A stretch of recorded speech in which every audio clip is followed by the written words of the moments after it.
La noche del 25 de agosto de 1974, los cielos del norte de México fueron testigos de algo que hasta hoy no tiene explicación. En los radares militares de Texas, un objeto desconocido apareció desplazándose de forma errática. Lo primero que pensaron fue que se trataba de un meteorito, pero en cuestión de segundos la sorpresa se volvió inquietud. El objeto cambió de dirección, como si tuviera inteligencia. Esa misma noche, una avioneta Cessna despegaba del Paso rumbo a la Ciudad de México.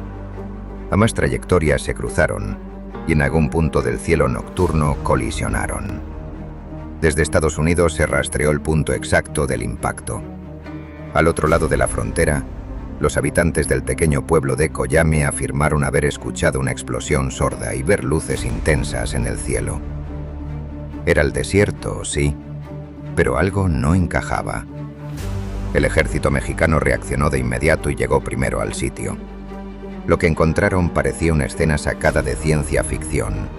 Los restos calcinados de la avioneta estaban ahí, pero a unos metros, oculto entre la arena, un disco metálico de varios metros de diámetro permanecía casi intacto.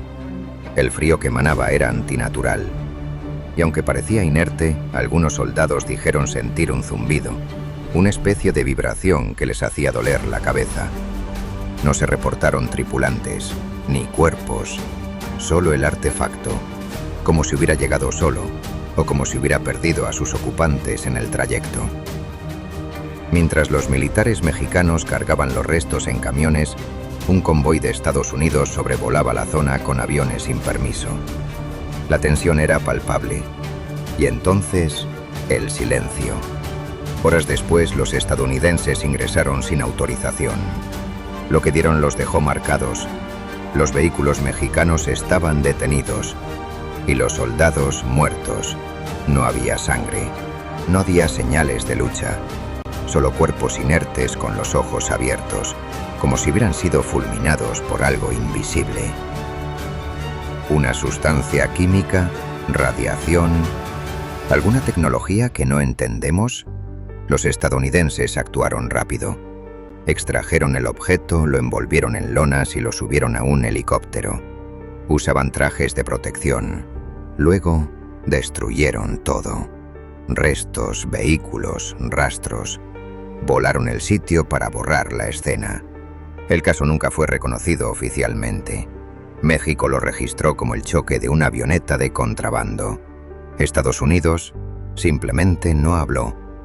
Pero con los años la historia salió a la luz gracias a investigadores como Noé Torres y Rubén Uriarte. Coyame comenzó a ser llamado el Roswell mexicano. ¿Qué ocurrió realmente en Coyame? ¿Fue un accidente encubierto o una prueba de que no estamos solos? Lo único cierto es que algo cayó y que alguien se encargó de que olvidáramos qué fue.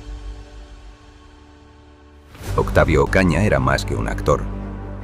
Era una figura querida por generaciones, conocidos en todos los hogares como Benito Rivers en la serie Vecinos. Había crecido frente a las cámaras. Lo vimos pasar de niño a joven, hasta que a los 22 años su historia se quebró de forma brutal.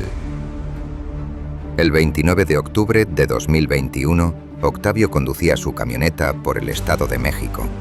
Lo acompañaban 2 personas.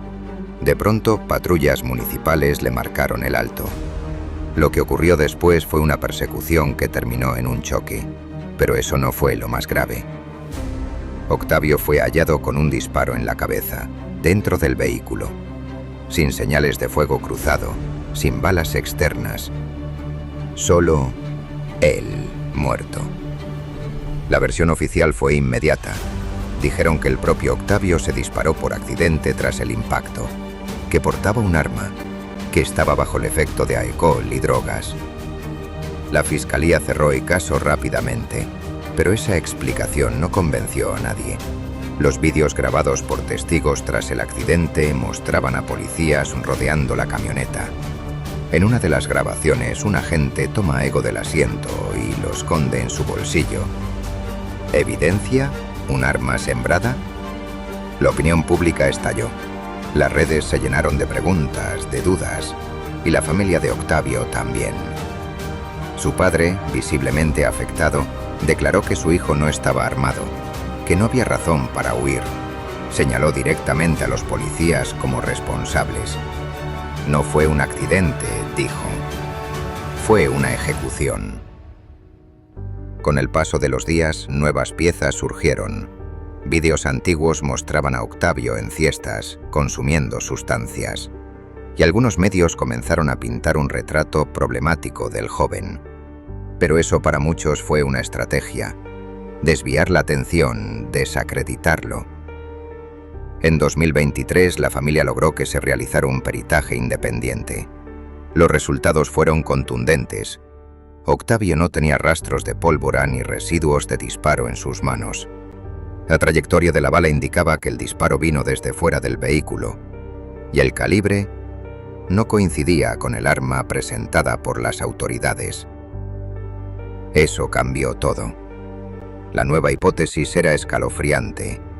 Octavio podría haber sido detenido tras el choque, bajado de su vehículo y ejecutado de un disparo en la cabeza mientras estaba sometido en el suelo. Su familia recibió amenazas. Les dijeron que pararan, que dejaran de hablar, pero no lo hicieron. Para finales de 2022, uno de los policías fue arrestado. Otro huyó. Estuvo prófugo, pero fue capturado meses después. Se inició un proceso legal, pero hasta hoy el caso no ha sido resuelto. Octavio no fue una celebridad cualquiera.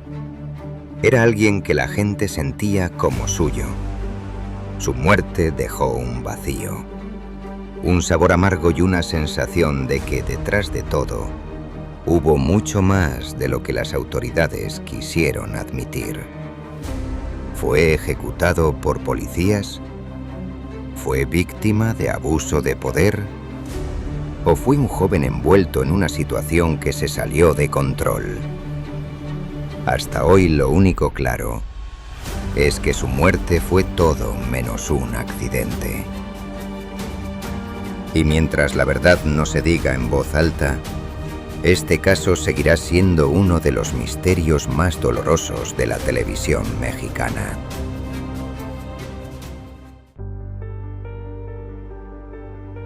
Adela Noriega fue, durante años, el rostro más querido de la televisión mexicana. Icono indiscutible de las telenovelas de los 90 y 2000, su presencia marcó una época. Quinceañera, Amor real, El privilegio de amar. Cada título era un éxito, y su imagen estaba en todas partes. Pero en 2008, tras su participación en Fuego en la sangre, algo cambió. Adela desapareció. No fue gradual, no fue una transición, fue un corte limpio. Dejó de dar entrevistas, no apareció en eventos, no abrió redes sociales, no hubo comunicados. Silencio absoluto, como si se la hubiera tragado la tierra. Televisa intentó contactarla para nuevos proyectos. Nunca respondió. Un homenaje a su carrera fue rechazado. Sus excompañeros no sabían nada, ni siquiera sabían dónde vivía. Era como si nunca hubiera existido, excepto por las repeticiones. Los rumores comenzaron a multiplicarse. Algunos aseguraban que se había retirado por voluntad propia, cansada del medio. Otros decían que había sido víctima de acoso, que la presión fue demasiado. Y luego, vinieron las teorías más oscuras. Una de las más conocidas aseguraba que Adela tuvo una relación secreta con un expresidente mexicano, que de ese vínculo nació un hijo, y que por razones políticas fue obligada a desaparecer del ojo público. Otra versión afirma que Adela vive en Estados Unidos, con una identidad distinta, protegida por un acuerdo legal. Otras fuentes aseguran que enfermó, que se unió a una comunidad espiritual o incluso que fue víctima de una red poderosa que la silenció. En 2020, su hermana rompió brevemente el silencio. Dijo que Adela estaba bien, feliz, que simplemente había elegido una vida privada, pero no ofreció pruebas, no mostró fotos, nada que confirmara que, en efecto, estaba bien. Y eso solo aumentó el misterio. Porque Adela no fue una figura cualquiera, fue una estrella que se apagó en pleno apogeo, y lo hizo sin escándalo, sin despedida, sin explicación. ¿Quién decide desaparecer por completo en la era del Internet? ¿Quién logra borrar toda huella y mantenerse oculta por más de 15 años, sin que nadie pueda encontrarla? Esa es la clave. Nadie la ha visto. Nadie puede decir con certeza dónde está. y mientras su imagen sigue viva en millones de memorias, su silencio se vuelve más inquietante. ¿Qué pasó realmente con Adela Noriega? ¿Fue una decisión libre o fue empujada a desaparecer? Tal vez nunca lo sepamos, pero su ausencia se ha convertido en uno de los enigmas más fascinantes de la televisión mexicana. Porque a veces, el misterio no necesita sangre, ni crimen, ni horror. Solo necesita que alguien desaparezca, sin dejar rastro.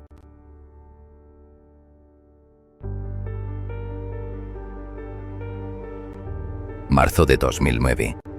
La noche cae sobre el poblado de La Junta, en el estado de Chihuahua.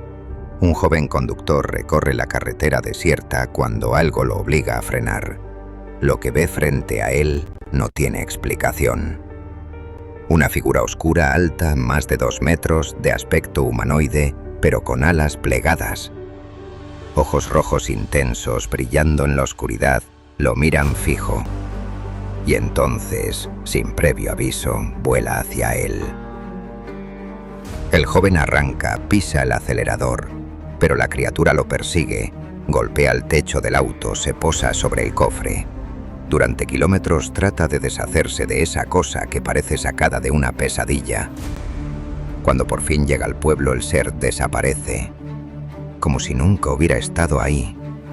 Días después, otros testigos aseguran haberlo visto. Agricultores, camioneros, incluso una pareja en las afueras de la localidad. Todos describen lo mismo, una criatura alada con ojos rojos que aparece y desaparece en segundos.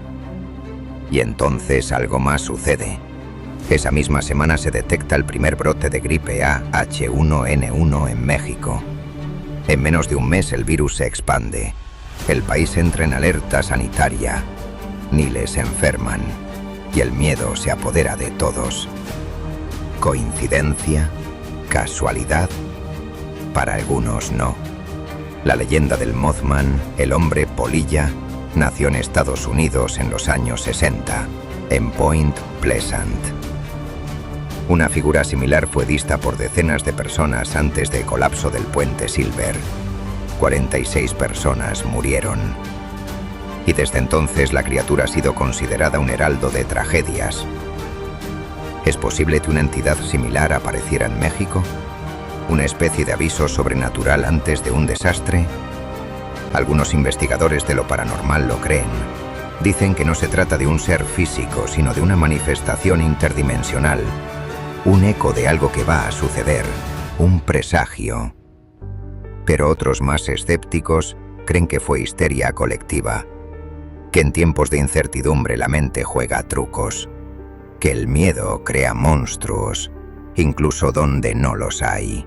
Y sin embargo, hay algo más. La descripción del ser no varía. La hora en que aparece, el patrón, incluso el silencio que lo acompaña. No hace ruido, no emite sonido, solo está ahí, mirando. Desde 2009 no ha habido más reportes en La Junta, pero en otras partes del país han surgido relatos parecidos, siempre antes de una tragedia, siempre en la sombra. ¿Fue real lo que aquel joven vio? ¿Fue advertencia o simple terror nocturno? Nadie lo sabe con certeza. Pero desde aquella noche, cada vez que el cielo se torna oscuro y el viento sopla sin razón, hay quienes miran hacia arriba temiendo volver a ver esos ojos rojos brillando en la oscuridad. ¿Te quedaste con ganas de más? Suscríbete, activa la campanita y prepárate para descubrir los misterios que nadie más se atreve a contar. Mysterium 60, donde cada historia deja huella. En 60 segundos.